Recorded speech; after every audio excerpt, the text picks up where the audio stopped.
Hey everyone, it's your girl Stephanie Wachiata. I'm here with another episode of Attaining Your Purpose.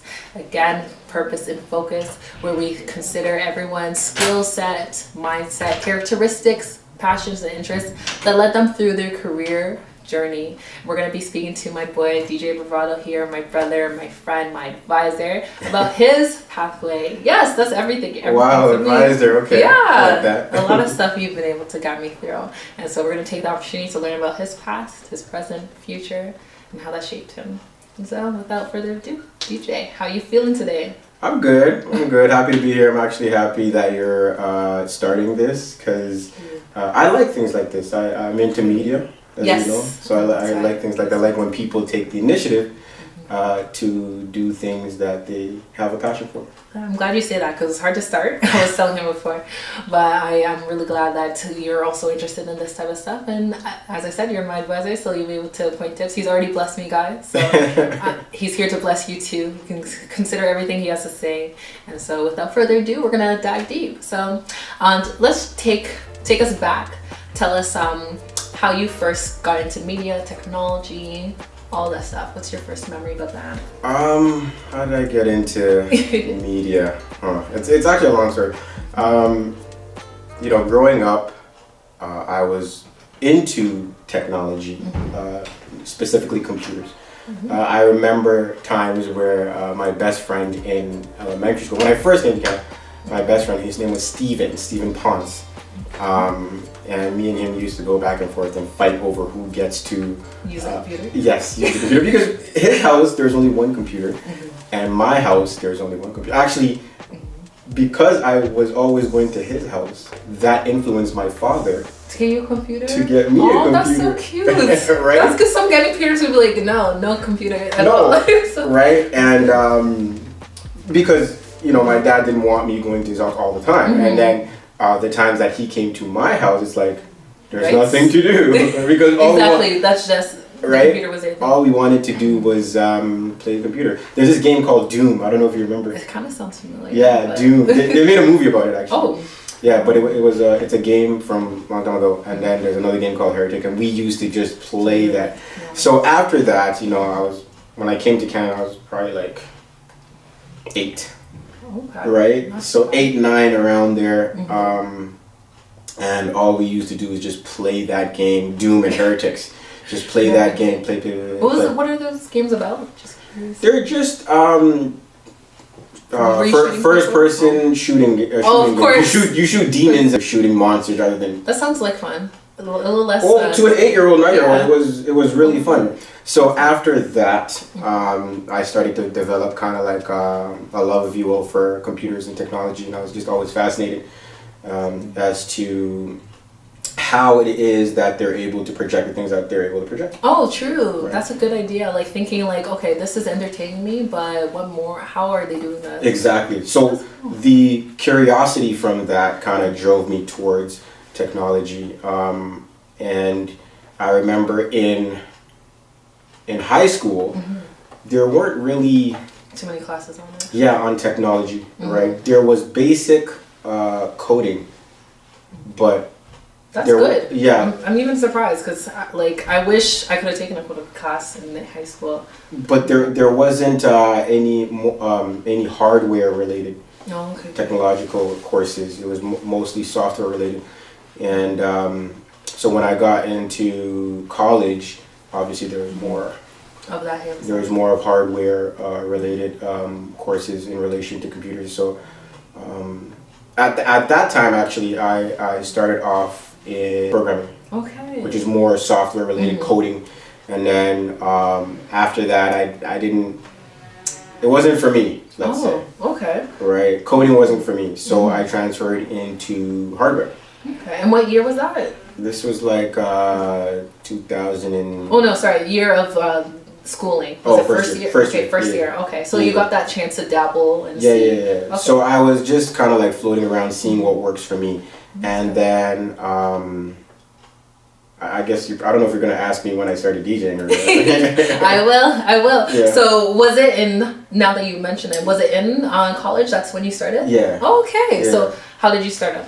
So what happened was in college, I was just browsing around, just being a college kid. And I went into a store that it was a musical store. Okay. And I don't know. I was just browsing around. I had time. Wow. I had time to kill before class, so I was Yeah. just browsing because I went to Centennial. I was just browsing around. I seen turntables. I'm like, oh, What's this? this is nice. And at that time, like, I wasn't really musically inclined. Are you serious? No, like, growing up in Scarborough, it's either dancehall or hip hop, right? So there wasn't that much Afrobeats or anything like that, right? It's mostly dancehall. Yeah. And maybe a little bit of hip hop or whatever. So at that time, I was very, very, very like well versed when it came to like dancehall music and stuff like that. And I was just browsing. At that time, I didn't think that this could lead to like a DJ thing or anything like that. I just sought interest in something that looked interesting to me. That's cool. And at that time, I didn't have the money to purchase it because one of them was like $800 plus tax, probably like $1,000 or something like that, just for one turntable, right? Brand new. So I'm just like, oh, okay, this is nice. So I made a mental note, and then I went off about my business. And as a young African child, your parents always push you to get a little job on the side while you're in high school and stuff like that. So I had some jobs during my high school. Yeah, what did you do? My first job. Yeah. My first job was okay. So I applied at 2 places: McDonald's. I know. And No Frills. Okay. I hated the McDonald's atmosphere. Of course. Hated it.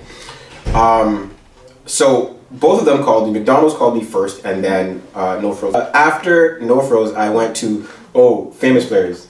Oh, that's fun. Oh Wait, my god, I love Famous Players. at Scarborough Town Center. No. Oh, for further? Okay, so I may be jumping the gun here because I'm super excited. Yeah. No, because I really like what you're doing. Thank But I may be jumping the gun. So after No Frills, I got a job at Famous Players. But remember, I was busting my backside At No off Frills. because I wanted to get a car. Oh, Because I wanted to drive. yeah. I was super excited. Because, technology, I always see my mom, my dad driving. Like, when it comes to technology, I want to, be on top of it. So after that, I worked there for like a year, and then I got a job at Wonderland. So I was juggling the two and doing school. That's reckless. And doing high school at the same time, mind you. That's how my car got paid. You know what I mean? Yeah, you needed to pay those bills, so pick up those shifts.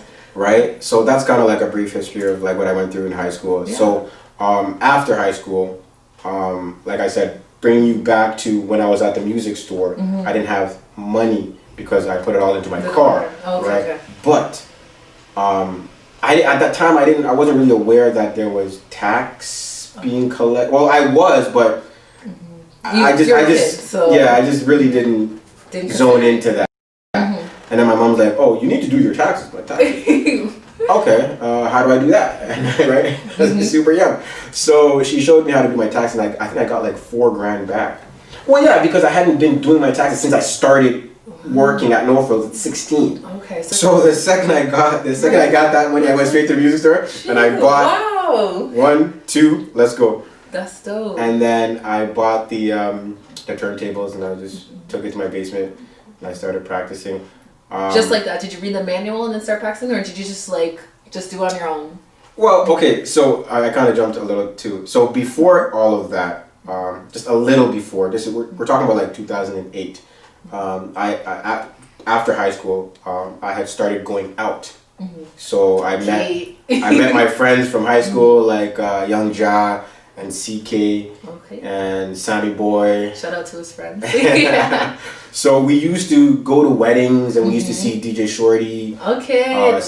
Soundmasters. We used to see them doing the thing, and it was pretty nice. Okay. At that time, I had no intention of being a DJ or whatever. Just enjoying I just enjoyed the vibe, and I was like. After high school, I was a pretty lively. I'm still a lively person, but I was even more like lively. Like I was about any and everything. Right? That's like anything goes with me around that time. So we used to go out. We used to crash weddings. Crash, of course. I remember those. No, I say crash because you weren't invited. Exactly. So let's crash it. I understand. Wow, okay. That's what we do now. Okay. So how do you call this though? I wasn't invited, but the person I was going with might have been invited by somebody that was invited. So that's crashing. That's it. Because you found there's no way you okay. Okay. Someone was invited. Okay. Who invited? Let's say Sammy Boy. Mm-hmm. Who invited us? Okay. So I understand. So it's halfway. Because I know what you mean. Because like the movie Wedding Crashers, those people had no connection at all. We had some sort of connection, but it was kind of a long chain. Exactly. Right? So it's still in the class of crashing, but I guess so we would show up and we'd be like the life of the party. Oh, of course I wouldn't know the bride or the groom, but you would make the wedding much more better. Yeah, we during the time where they're dancing, we'd go behind them and start. Okay. Oh yeah, that was us. Yeah. That's true. So after all that, I kind of started hanging around some people that DJ. There's this one guy named Shy Guy, and he played. He's Jamaican. He played a lot of kind of like bass. Should I say basement parties? Yeah, that makes sense. Non-banquet hall parties. I would say. And I actually met him through Young Ja. And he had the turntables that I wanted to buy. Oh, okay. And at that time, I think Shorty, everybody was using CDs, but he wasn't using CDs. Okay, he was ahead of the game. Right? Nice. So that kind of struck my interest, and I approached him, and he's like, yeah, if you want to learn, no problem. Just here's my number. Give me a call whenever, and I'll show you a thing or two. Wow. That's when the whole, taxes came through for me. Okay. So it's kind of like everything went. It's God's plan. The taxes went through for me right after he said that. Right after I met him and he said that, the taxes went through for me. I got $4,000 back, and it's like, is God trying to tell me something? Because I just seen this guy. He told me, don't worry. He gave me his number. The taxes went through. I got more than I expected. Mm-hmm. So I went to the store, bought the turntables, and still had even more left over. Yeah. So I called Shy Guy, and he came through and he showed me a thing or two. He's like, listen, this is what you got to do, yada, yada, yada. But he showed me with dance hall. Oh, okay. Right? So at that time, obviously living in Scarborough, like I wasn't really around like Ghanaians that much. So it's like, I don't want to say I didn't know Ghana. I knew Ghana music, but more like gospel Ghana music. Yeah, and you can't be spinning that house jams. You know what I mean? I can't be spinning that. So what happened was I just did what I knew, which was dancehall. So I think we went to, I don't know if you remember, but there were these Roundtree picnics. Yes, I could never go. I was too young, but I wish I could have. Everyone remembers Roundtree. Oh, I was at every Roundtree picnic. We went to these Roundtree picnics, and at that time there was a promoter named Lion Palm. He's a he's an older Ghanaian promoter from back when Roundtree was popping. Mm-hmm. Everyone knows Lion Palm, and because we used to go to parties, we're talking about like Akruba, all these Ghanaian related parties. Yeah. We used to go there and crash weddings and stuff like that. Of course. I kind of developed like a name for myself. Oh, okay. And right, mm-hmm. And Lion Palm. I think what happened. I played, the stuff that I got, I played at one of the picnics. Mm-hmm. And Lion Palm came and saw me, and he's like, bro, I know you for so long, why can't you tell me you're a DJ? He'd be like, I'm like, no, I'm not a DJ. I don't even know what I'm doing. Right, just do one, too. I don't know what I'm doing. And he's like, yo, like, if you want me to put you on, I can put you on. Yeah. I'm like, okay. And then after that, I don't know, I just kept going serious with it. After that, I would go home, be in my basement, just practicing with CDs too, right? That's hard. Yeah, with CDs, because I seen Shy Guy using the laptop, but that was like expensive. That was like, you have to buy a laptop, then you have to buy this box that connects to it. The box alone is like $600 something. Then the laptop, so it was just crazy. Shoot. And for that time, it was out of my league. Mm-hmm. So I was just going in with the CDs, and I'm just like, wait, I have a little bit of extra money. Because I wasn't sure if I wanted to be serious with the DJing. Right, so you didn't want to invest in the I didn't want to invest heavily into it. So I'm like, wait, why am I struggling with the CD? It made no sense to me at that time for me to be using CD. It just felt like I was going backwards. Yeah. Right? So I went and I just bought, I think I had a laptop because of school. So I went and I bought that box which connected the CDJs to the laptop, which allowed me to digitize my music with MP3s and put it in the software for it to play, for me to be able to control the software with the CDJs. So after that, everything just made sense. I just felt like this is what I meant to do. I meant to do this. So after that, I just organized all my folders based on what I knew, which was dancehall. Yes. Remember, I didn't know any Ghanaian tunes. Nothing. Only dancehall. Like I can tell you if you're playing a song, I can tell you, oh, this is the rhythm, this is the person that made it. This is how many people that's on it. That because when in high school when we were growing up, that's all they played. That's all we played, but that's what we were on. Like we used to go home and we used to like download Napster and download dancehall. That's all that came up. So I was well versed in dancehall. When was it? I think after the Lion Palm encounter, I met these Nigerian folks. Okay. Yeah, and they put me on my first gig. Oh wow! Shout out to Nigeria. I didn't have the Ghanaian. I didn't have Afrobeats. Period. Okay. So they're just like okay. I had dancehall. Right. So a Nigerian for you. So yeah, actually he was my my barber. His name was Blessing. Okay. Yeah, he was my barber at the time, and he's like, "Oh, you're a DJ?" Because I think someone walked in and they're like, "Hey, DJ Bravado." Okay. I'm like, "Chill." No one needs to know that yet. I'm not there yet, you know. And he's like, "Oh, that's kind of like how I was developed." That's so people are calling you. They're like, "This is what you're supposed to be." Like, right. It's like I didn't. My Facebook name was Bravado. And where'd you get that from? Is it appropriate? I don't know if I should say. No, we'll go back. It is appropriate. Okay. So, growing up as a dancehall fan, my favorite artist was Bravado. Oh my gosh, I love Bravado! So I'm there like, okay, I don't want to, create a nickname that's Bravado because if I was ever to meet Bravado, he'd be like, hey, what the heck? Yeah, you can't be Bravado, I'm Bravado, right? Exactly. So it didn't make sense. So I'm like, what can I do? Because I really that's my favorite dancehall or whatever. So I don't know, just there like Bravado. No, that's dope and it flows. I love it. I never asked, but I was just like, I need to find out one day. Yeah, that's dope. Yeah, so I put it on my Facebook, and any name you put on Facebook, that's your name, right? So I put it on Facebook, and then I started crashing weddings and. Everybody that added me in the area knew me from Facebook, and then when I roll with like Sammy, CK, and Young Ja, like, oh yeah, that's Bravado. That's dope. That's it, and that's how I became. So up to now, very few people know my actual name. Yeah. Trust. It took some time, but it just sticks and it works well. So right. Yeah. So my Nigerian barber, he's like, yeah, I'm a promoter. I have this event coming up. If you're ready, I can put you on. Like, okay, yeah, sure, whatever. So he put me on, and that's when like I started realizing that you needed more. Well, no, like there's actually like a lot of Africans in Toronto, and they really like Afrobeat. Yeah, that's because at that event there's this DJ named Candyman, very good friend of mine, and DJ Candyman, he had amazing DJ.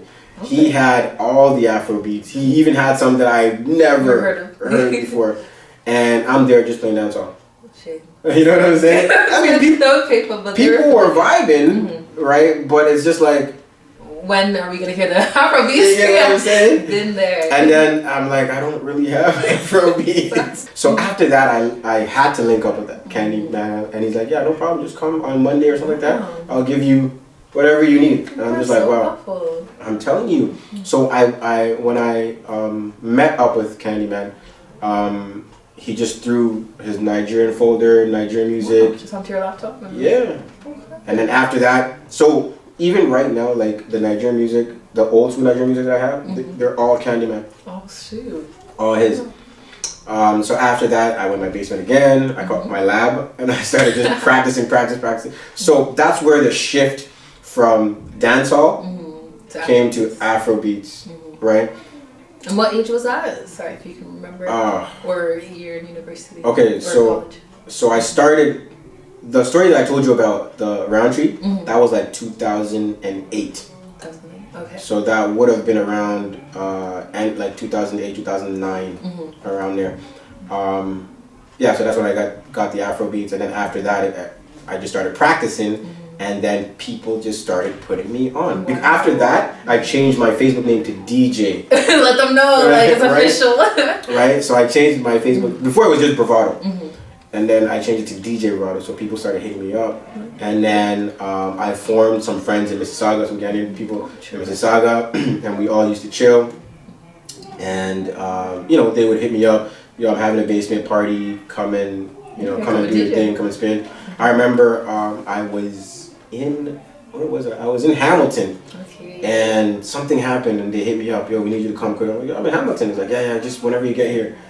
You know, they're waiting for you. Yeah, because it wasn't a joke. Whenever like I got a hold of the turntables and I'm playing dancehall, it wasn't a joke. Okay. Yeah, that's kind of like the journey. And then through my whole career as a DJ, like I didn't really promote myself that much. People heard. Yeah. They already knew you, so yeah. It's just like, okay, let me just message you. That's what's up. And that's it. And that's pretty much how it went. I just went, showed up, did my dancehall thing, and that was it. And then I slowly started getting into the Afro beats. That works out. Okay, great. And so you say Afro beats, but my love is a hip life. We spoke about that, hip life and high life. Yeah. And so did you, when you say Afro beats, did you dabble in that too? Okay, so when I say Afro beats, I'm basically African music. Yeah, so I'm just basically saying like Nigerian. Just Nigerian. Yeah, okay. no, at the time because Candyman was Nigerian, and he okay. gave me specifically Nigerian music. Okay. So now it was my turn to just do the research and get the other. So I think I hit up Shorty or something like that, or Shorty see me, and he's like, yo, I like what you're doing. Aww. You know? I love that. And then he agreed to dash me some Ghanaian music too. Bless. God bless you, Shorty. You're a real one. Right? And I think who else? X Bunny see me too, because X Bunny and I are in the same age range. So if I was playing a party, he would show up. If he's playing a party, I would show up. So XB see me and he's like, yo, pretty dope. We're dancehall, and we're young, same age, so we hit it up, and instantly we became like brothers, and we just pretty much every party from like '09 and up, it was just me, XB. Okay. Yeah, and then later on, High Green came. So it was just love from the community. Oh, that's cool. Hey. Amen. Perfect. So we got off a little bit away from school, but if we can just segue back into that a little bit. So was the program 4 years or was it 2? The program was 2 years. Oh, okay. So getting back to the schooling and balancing that. All the programs that I transferred from were 2 years. Okay.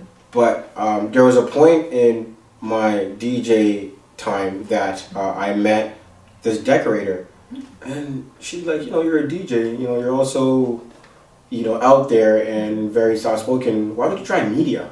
Ooh. And I'm like, media? And she's like, yeah, like I think you'd be very good at media. And I'm like, media? Like, what does that mean? Yeah, like what I mean? When you say media, like you're thinking like right. So she's like, do some more research. I think you'd be pretty good in media. So I did my research, and I found like a program at Humber. Okay. And it was media technician or media tech or something like that. So I went for that. That's great. So I stopped the computer software and computer hardware, and I went for media. And it was probably like the best move of my life. That's where I learned everything. I learned everything. I learned coding for the web, audio, video for the web, everything for the web, a little bit of graphic. It was basically the media as a whole. That's dope. Yeah. So you can understand everything and then you can specialize. Everything, in wherever it is that you want to specialize. So I went for it. That was also 2 years. Graduated, and started. At that time, I was kind of like on a radio show already. Oh, okay. Because my boy Green had a radio show on 105.5, and for some reason, I think he was going to further his education somewhere else, so he couldn't. Oh, he couldn't continue. He couldn't continue, so he asked if I could continue. So I took over and I continued for him. And when I graduated Humber, pass on the torch. No. When, Yeah. when I graduated, they took me on to do their night programming. Oh. So that was like my very first job after high school, and then after college. after college, Okay. and then after that I went to Samsung. Okay, perfect. So we'll take a little bit of time to speak about a little bit more about the talk show, or sorry, the radio show. What was that like? The talk show, I don't know. Did you guys I don't just know how speak to about explain. different topics that were going on, whatever Yes, was so hot? the talk show, the radio show, it was called Studio GH, and it was basically just bringing the Ghanaian music and Ghanaian culture to the radio, basically. And we spoke about just entertainment, African entertainment in general. That's good. So whatever that was affecting, whatever information that was affecting Africa as a whole. Mostly Ghana, mostly focused on Ghana because it's called Studio G. But yeah, that's pretty much what it was. We started off with an intro, and then we had like an old school Ghana mix. Then we had like a new school Ghana mix. And in between we talk a little bit. Yeah. That's dope. I love that. So we just wanted to kind of bring Ghana to Toronto more because there's a lot of Ghanaians in Toronto. That's the goal. Perfect. And then you had that after college for a couple of years, or was it? Yeah. So after college, I was still doing that for a little bit because I was there doing their nighttime program. So I was editing audio for them, video editing and stuff like that. So it was just like learning it, and now putting it to practice. And now putting it. That's good, and practice. getting the money for it. So right. That works out well. That's good. And so tell us how you got to Samsung. Okay, so Samsung is a little bit interesting. So after all of that, I got a job at Samsung, and I was there for a little bit. So like after like 6 months, the supervisor or manager that was managing us, they put us in a promotion program. He left. Did his own thing. I don't know. Like he just one day just got up. It wasn't even like I'm putting in my 2 weeks. Oh, it's just like I'm done. It was more like bye. And I was pretty close to him. Oh, okay. So like he had like a few people that he was pretty close to because he was a younger lad like myself. Younger lad. All right. And we were pretty close. So he kind of showed me that I'm gonna be leaving tomorrow. Oh, tomorrow. Yeah, right. I know. So he left, and then the company just, I don't know, his manager just spoke to you. Was like called me in the office one day. Oh, okay. And she's like, how you doing? I'm like, I'm good. Am I in trouble? Right. That's the first thing that comes to mind. Right? No, because me. You were friends with him and he left, so it's just like, what do you know about this? But not even that, but like I'm a person that I mind my own business when I'm at work. Like I just do my work and I get the heck out, right? So I couldn't think of anything that I could have done to be called in the general manager, not even like the manager of the department, the general manager's office. I don't know what I could have done. Exactly. You know? So she's like, how would you like to make a little bit more money? Oh. And I'm like, money's good. Right? And this just went on, she's like, congratulations, you're the new supervisor / manager of the department. I'm like, that's a big load. Yeah, I'm like, what do you, like, why do you have to deliver it like that? Why can't you, like, But she did it like that, because she was like, she's like one of those funny managers, so you know what I mean? Cool. Yeah, she was super cool. Like Samsung is honestly one of the best jobs, one of the best jobs that I had in my life. Even though everyone that worked there kind of like hates the atmosphere, but I loved it. I don't know why. There's something different about it. I don't know why. So that's when I got promoted to be like the supervisor for the promotion department. And honestly, best experience ever. That's great. So what was a regular day like before and after? I was just responsible to just take calls, and whatever calls came in, I took it and took my break, and that's it. And then after, I was responsible for the people that were taking calls and their breaks. That's right. Right? And if anyone needs help, you can coach them, put them in I don't know, coaching or whatever, which would stop the calls from from coming to their phone. for coming to their phone, and they would sit with you and you coach them and you kind of guide them as to what they did wrong. And I think, I don't know, I guess I've been doing that for people my whole life, so it was nothing to me, it was natural to me. There's a lot of people that came to that workplace that did not like that aspect of the job, but I think I got promoted because I just didn't care. You didn't care about, like I didn't care about feeling that way because of somebody being frustrated. I understood the job from a point where they're not frustrated at me. They're not frustrated at Kwame. They're not frustrated at Bravado. Right. They're frustrated at at taking place. Yeah. Whatever it is that Samsung has done to them. Right. And I just happen to be the representative.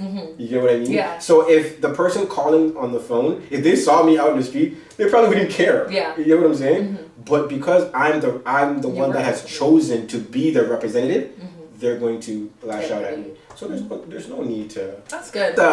It's a mental thing. For sure. I just put my mind in a state where it's like it didn't bug me. That's great. And I was able to handle the calls better because somebody would call. So many people would call yelling. I'd take the phone and be like, "How can I help you?" How's everything? Can I do this? Okay, so that's what happened. Well, I really do apologize for that. I know if it was me that happened to, I'd be also furious too. The second I said something like that, they'd be like, but suppose I didn't, and I'd be like, "Ma'am, sir, can you please not yell at me?" Of course. Do you know what happened? Yeah, they'll yell more and after. You get what I'm saying? Yeah, so it's just sure. about de-escalating and diffusing situations, which they probably noticed that I was very good at from my calls. Yeah. Because I didn't let it bother me, and that's the thing with me. Like, I don't let things bug me. That's good. Like, in my opinion, there's no need for you to invest negative feelings to somebody that doesn't even care. Yeah. You know what I'm saying? It doesn't even make sense. So I didn't let it bug me. You want to call and yell at me? That's fine, sir. I'm still gonna help you. You know what I'm saying? So with that attitude, they're like, "Who is this guy?" You know what I'm saying? Because they're expecting me to say something back, because that's what really fuels conflict. Oh, that's cute. So I think that's why. I don't know why, because they never tell you why they promote people, but I think that's probably why I got promoted, and also when the department, I was there when the department started. Okay, so you knew like everything. So I knew everything from ground up, and also I guess maybe they listened to my calls and they're like, "Wow, this guy's the guy," or something. I don't know. Okay. Probably. I don't know. That's great. And so would you have liked to go further up in the company, or? I would have, but the thing is, that specific company that I was with downtown, it was a very, like, the thing, I learned a lot about corporate and how toxic it can be. I don't think that specific company was the environment for me. In terms of corporate culture, that's pretty much how it is. It's kind of like a dog-eat-dog kind of world. And I don't really want to be. I want to be in like a happy environment. You know what I mean? Definitely. That's why I like DJing and I like playing music and stuff like that. I think life is life is so short. Like, it's so short. I was 21 like yesterday. You know what I'm saying? Yes, time flies. Yeah, I was 21 like yesterday. Like, just cruising Toronto, going to Square One, chilling with my friends, and now, wow. Wow. I feel you. So you couldn't go back to the corporate world. And if you could, it would be maybe a startup, or? I probably can, but I would have to really investigate the company to see their corporate culture, to see, because like they call it climbing the ladder, which I really hate. I hate that terminology. It's like crabs in a bucket. If you're climbing up, people are going to try to trample you. It's not worth your time. Come on. That's not. I mean, for that specific company, like, I wouldn't go back to that company. But if there's another company that, somebody can vouch for that has good corporate culture, then yeah, why not? That's good. I'm glad to hear that. Perfect. And so after Samsung, were you considering a different industry, or? I decided to go into business and start my own business. Guyana itself is developing That's great. into that. I'm glad to hear that. That's perfect. And I love it. And wanted to go to how you felt about how you got to learn a little bit more about people through DJing. I know you got to see different sides of people. And so I was wondering how that made you look out at life? Oh my Or god. just consider? That's actually a very good question. If you actually think about it, DJing kind of prepared me for the corporate world. Okay.